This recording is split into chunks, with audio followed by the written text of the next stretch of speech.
Asalaamu calaykum asxaabtan jecelnahay kusoo dhawaada barnaamijkeeni Ramadaanka. Qisada maantana waxay ku bilaaban doontaa sidatan. Maxamed wuxuu ka dhashay qoys faqiir ah. Aabihiis wuu geeriyooday. Wuxuu u istaagay inuu buuxiyo booskii aabihiis. Wuxuu lahaa hooyo iyo gabar yar oo walaashiis ah. Maxamed shirkad ayuu ka shaqayn jiray. Shirkadaas lacag aad u yar ayuu ka qaadan jiray. Walaashiis iskoolka ayay dhigan jirtay, asaga ayaana lacagta ka shubi jiray.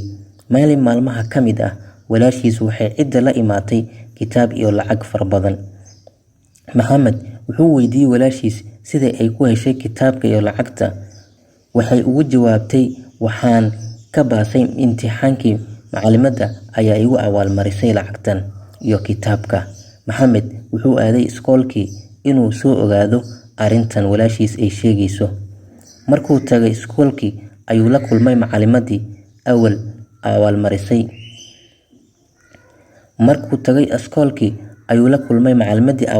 walaashiis. Maxamed wuxuu aad uga helay dabeecadda wanaagsan ee macalimadda. Marka uu guriga ku soo laabtay ayuu hooyadiis u sheegay inuu ka helay macalimadda, wuxuuna ka codsaday hooyadiis inay u doonto gabadha macalimadda ah. Hooyadiisna arrinkii ayay ku dhaqaaqday, waxayna u doontay Maxamed gabadhii macalimadda ahayd.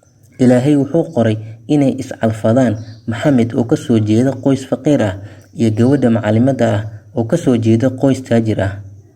Gabadhii macalimadda ahayd waxay aad uga heshay wiilkan la dhahaa Maxamed. Halkaasna waxaa ka bilowday galgacayl aad u badan oo ay isku qabaan Maxamed iyo gabadhii macalimadda ahayd.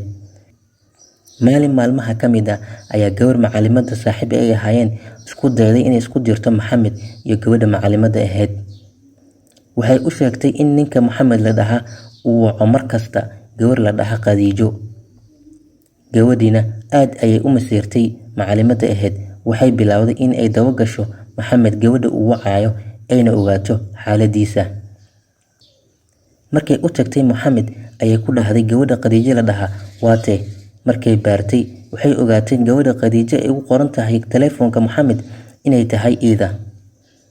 Qisada maantana waxaan ka qaadanaynaa ama aan kaga cibro qaadanaynaa in Maxamed uu ka soo jeeday qoys faqiir ah uuna nolosha la soo daala dhacay, kadibna uu Ilaahay waafajiyay inuu guursado gabar markaas taajirad ah. Asxaabta noo xiran, waxaan idin leenahay haddii aad fahantay nuxurka sheekadan, fadlan ku soo qor qaybta hoose ee comment-ka ah. Waana ku mahadsantihiin daawashadiina. Wassalaamu calaykum waraxmatullaahi wabarakaatuh.